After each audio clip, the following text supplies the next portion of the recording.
Evangelho, Marcos, capítulo 1, versículos 29 a 39. O Senhor esteja convosco. Ele está no meio de nós. Proclamação do Evangelho de Jesus Cristo segundo Marcos. Glória a vós, Senhor. Naquele tempo, Jesus saiu da sinagoga e foi, com Tiago e João, para a casa de Simão e André. A sogra de Simão estava de cama, com febre, e eles logo contaram a Jesus. E ele se aproximou, segurou sua mão e ajudou-a a levantar-se. Então, a febre desapareceu, e ela começou a servi-los. À tarde, depois do pôr do sol, levaram a Jesus todos os doentes e os possuídos pelo demônio. A cidade inteira se reuniu em frente da casa. Jesus curou muitas pessoas de diversas doenças e expulsou muitos demônios. E não deixava que os demônios falassem, pois sabiam quem ele era. De madrugada, quando ainda estava escuro, Jesus se levantou e foi rezar num lugar deserto. Simão e seus companheiros foram à procura de Jesus. Quando o encontraram, disseram: "Todos estão te procurando." Jesus respondeu: "Vamos a outros lugares, às aldeias da redondeza. Devo pregar também ali, pois foi para isso que eu vim." E andava por toda a Galileia, pregando em suas sinagogas e expulsando os demônios. Palavra da salvação. Glória a vós, Senhor. Homilia do dia 11 de janeiro de 2023. As consequências do pecado em nós. A cidade inteira se reuniu em frente da casa. Jesus curou muitas pessoas de diversas doenças e expulsou muitos demônios.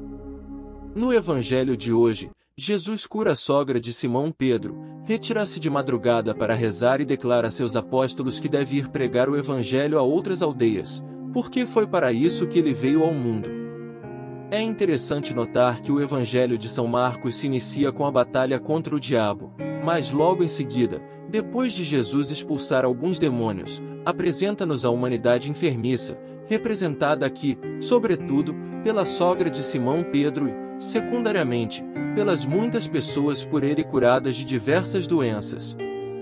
Vemos descrita aqui, portanto, a condição espiritual em que a humanidade se achava antes da vinda de Cristo.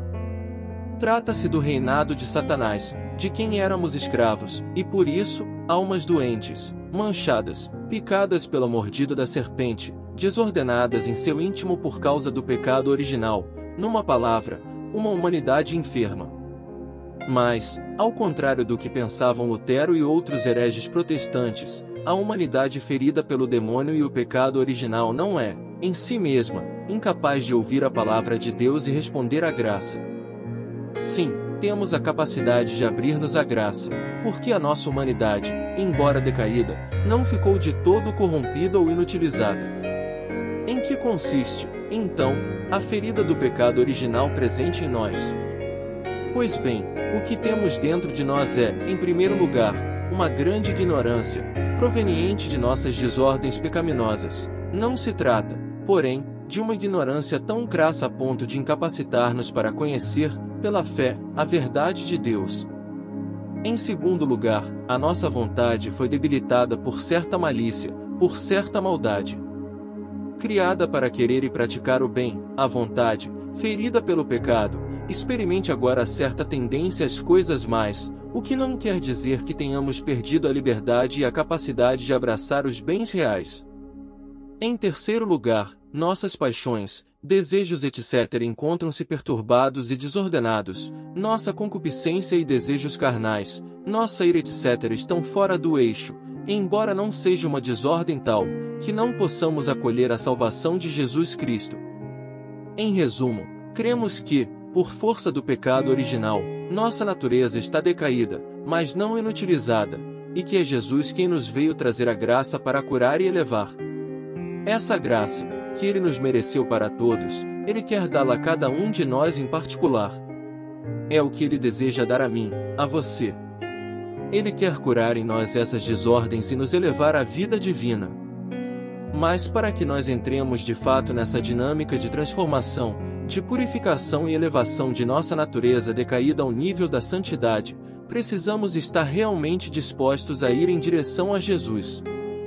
No Evangelho de hoje, com efeito, o Senhor, que começara chamando as pessoas à casa de Pedro, vai enfim a outros lugares e deixa as pessoas a iniciativa de o seguirem.